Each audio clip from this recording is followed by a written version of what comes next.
Olá pessoal, tudo bem com vocês? Hoje vamos falar sobre a primeira fase do governo de João Goulart. Já falei no outro vídeo sobre a segunda fase e agora a primeira fase do governo João Goulart. Bom, o governo João Goulart ele vai iniciar ali por volta de setembro de 1961, né, após uma crise política, né, que quase levou o país a uma guerra civil. Significa o quê? Que o governo de João Goulart, também conhecido como Jango, né, ele vai se estender do ano de 1961 a 64 e foi marcado, logicamente, por grande tensão política.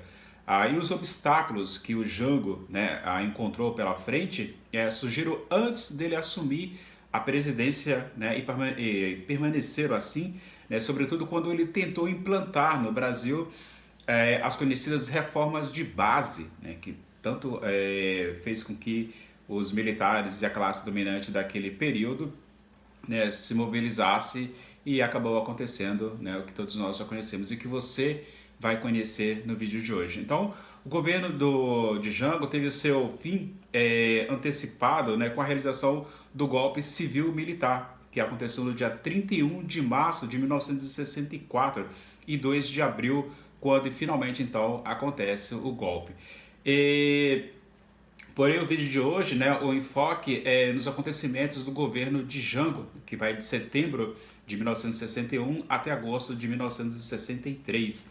Então, a posse de Jango, no dia 25 de agosto de 61, Jânio Quadros, então o presidente, renunciou, né, à presidência do Brasil após um governo atribulado e repleto de decisões desastrosas do governo de Jânio, né, o que levaram ao desgaste do mesmo, sobretudo na sua relação com os congressistas, né, algo parecido com os dias de hoje. Segundo a Constituição de 1946, o sucessor ao cargo de presidente seria o vice eleito João Goulart, né, que pertencia ao PTB, Partido Trabalhista Brasileiro. E a posse de Jango, ela foi extremamente atribulada pela oposição oferecida pelo Exército. E aí você tem os membros da Força Armadas do Brasil recusavam, né, se aceitar a posse de João Goulart, afirmando que se o fizesse seria preso.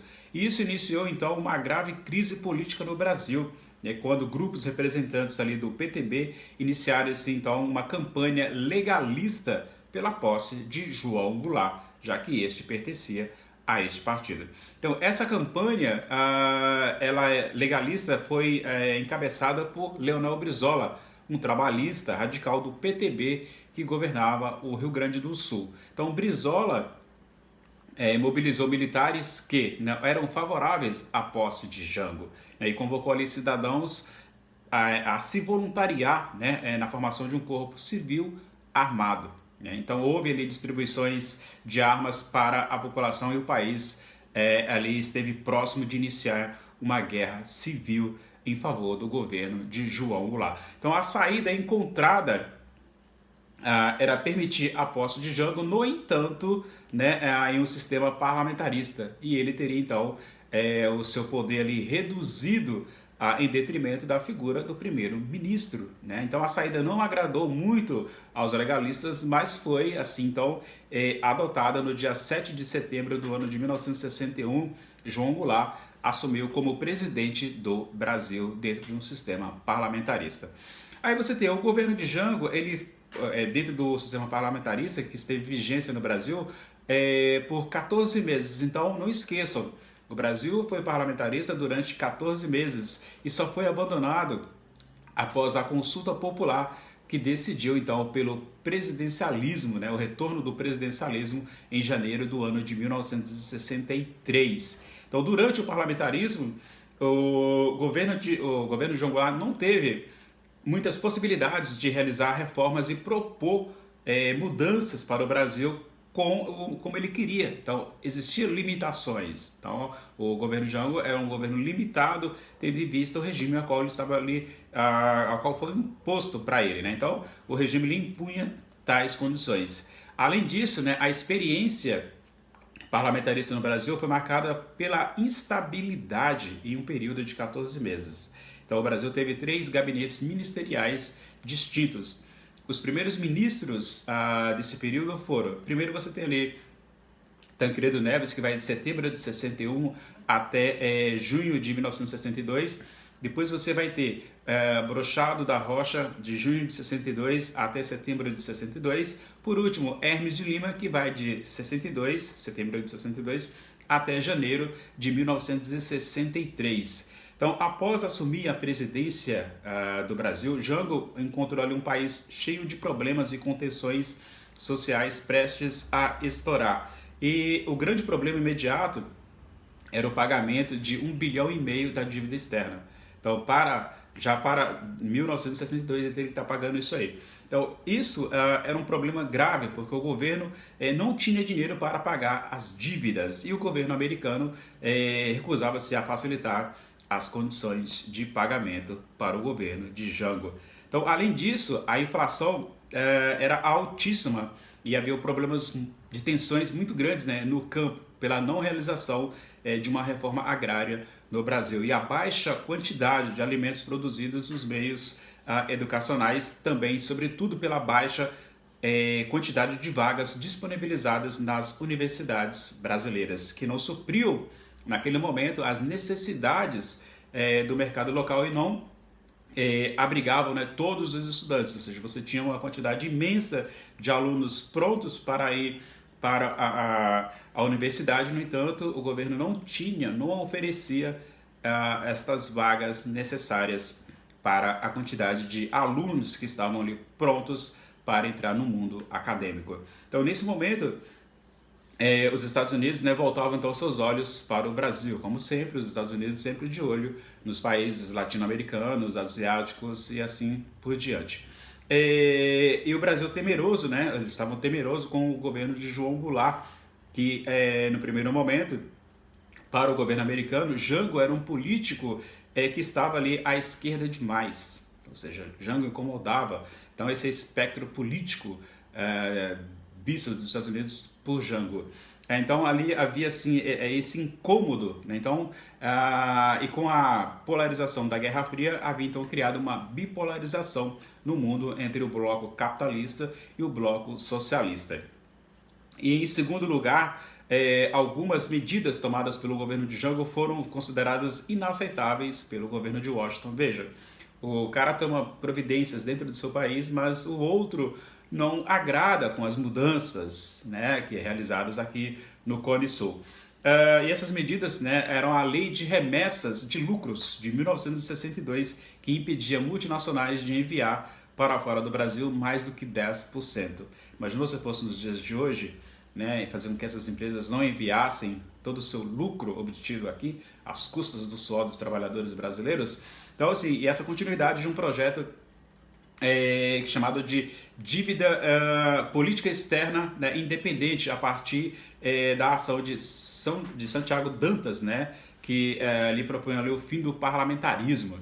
Então, o fim do parlamentarismo vai chegando ali, começa a encaminhar para chegar ao fim no governo de Jango. Então, a experiência parlamentarista, conforme já foi citado anteriormente, ela foi curta, 14 meses no Brasil. Em um plebiscito realizado no ano de 1963, em janeiro, a população optou pelo fim desse regime e assim João Goulart assumiu o poder com plenos poderes e iniciou assim então o seu projeto político com a realização de duas medidas importantes naquele tempo, naquele governo, que foi o Plano Trienal e as reformas de base. Já em 1962, o governo de Jango lançou o Plano Trienal, né, que havia sido criado pelo ministro do Planejamento, Celso Furtado, grande economista, né, e o Plano Trienal tinha como objetivo promover, né, o crescimento econômico do país e, ao mesmo tempo, criava condições para combater a inflação. Né? O Plano Trienal ele é visto pelos historiadores como um plano de política econômica de austeridade, pois estipulava o controle de gastos e o congelamento de salários. O Plano Trienal, no entanto, no governo de Jango, foi um fracasso e em meados de 1963 o governo já havia realizado ali aquilo que sugeria, né, que não fosse feito. Promoveu então o aumento do salário dos funcionários públicos e o fracasso do Plano Trienal esteve relacionado com a sua pouca aceitação nos quadros políticos do Brasil, seja direitistas ou seja entre esquerdistas também. E o segundo projeto importante estipulado pelo governo, que foram as reformas de base do governo Jango. Né? Ele tinha como isso como prioridade. Isso é um projeto que criava condições, ou pelo menos iniciava então ali esse processo de um debate para a realização de reformas estruturais no Brasil, que resultaria então em transformações profundas a longo prazo. E Jango vai bater nessa tecla da reforma de base. Por exemplo, reforma agrária defendia a desapropriação de propriedades rurais de 500 aqui, aliás, propriedades rurais maiores que 500 hectares e que não eram utilizadas. Reforma tributária procurava criar condições para fazer a integração entre os impostos e defendia a ideia de progressividade fiscal, na qual tinha mais renda pagaria mais impostos e que possuía menos renda pagaria menos impostos. Nada mais justo. Quem ganha mais, quem tem mais, que pague mais. Quem tem menos, que pague menos. Reforma eleitoral, né, defendia ali então a ampliação do direito de voto para o analfabeto. Reforma bancária visava, com essa reforma bancária, ampliar as condições de disponibilização de crédito bancário. Reforma urbana procurava impedir a especulação do valor dos imóveis urbanos e criar condições para o desenvolvimento de moradias populares. Reforma educacional procurava criar condições que ampliariam então a quantidade de vagas nas universidades brasileiras. Entre todas essas reformas, a que foi largamente discutida e que ocupou um debate político no Brasil entre março e agosto de 63 foi a reforma universitária? Não. Política? Não. Mas sim a reforma agrária. Essa mexeu com muita gente. As outras reformas poderiam ser vistas ou podem ser vistas no estabelecimento de um projeto de intenção, né, do governo para iniciar então um debate. No caso da reforma agrária, a adesão popular ela não foi aceita, né? Esse debate não foi ali aceito de imediato. Então o debate pela reforma agrária ele estipulava, pessoal, propriedades acima de 500 hectares que não estivessem sendo utilizadas, que elas pudessem ser desapropriadas pelo governo mediante, então, um pagamento indenizatório para o dono. E, além disso, né, seriam realizada a distribuição dessas terras em proporções aos camponeses, né, para que o projeto do governo, então, pudesse fazer valer. Tá? E o projeto recebeu o apoio das esquerdas e, sobretudo, das ligas camponesas. No entanto, o debate da reforma agrária só não evoluiu como foi fundamental para o desgaste do governo de Jango, ou seja, de João Goulart, que não levou a cabo o seu projeto de reforma agrária. A realização dessa reforma agrária dentro das condições seria impossível para o governo que propôs uma alternativa, ou seja, uma alteração constitucional que permitiria a indenização, né, fosse ela realizada a partir do resgate de títulos da dívida pública, com prazo de até 20 anos e corrigidos pela inflação. E essa proposta do governo foi rebatida pelos proprietários de terras que exigiam que a correção deveria ser feita com base na valorização do valor da terra de mercado. Então, essa divergência entre a proposta defendida pelo governo e a defendida pelos proprietários de terras não deu certo. E a partir daí, então, houve uma considerável perda de apoio do governo dos parlamentares do PSD, que migraram então a sua base para a UDN. Então daí você tem esse retrato do governo do Jango, né, de João Goulart, e essa perda de apoio somada à crise econômica e à convulsão social causada, né, pelos grupos de esquerda quanto pelos conservadores, intensificou então uma política e abriu caminho para que o grande empresariado, aliado com os militares e o governo americano, iniciasse então os preparativos para a realização do golpe civil-militar em 64, a qual pôs fim, né, ao governo de Jango, ou de João Goulart. Essa foi a primeira fase do governo de João Goulart. Se você gostou do vídeo, deixa um inscrito aqui embaixo, se inscreva-se, deixa um joinha. Se você não gostou do vídeo, deixa um dislike, mas inscreva-se no canal porque é de graça e você não paga nada por isso. E em troca você receberá um bom conteúdo, seja de história, sociologia, enfim, de assuntos em geral, que sejam pertinentes, tá bom? É isso, obrigado e até mais, pessoal. Foi.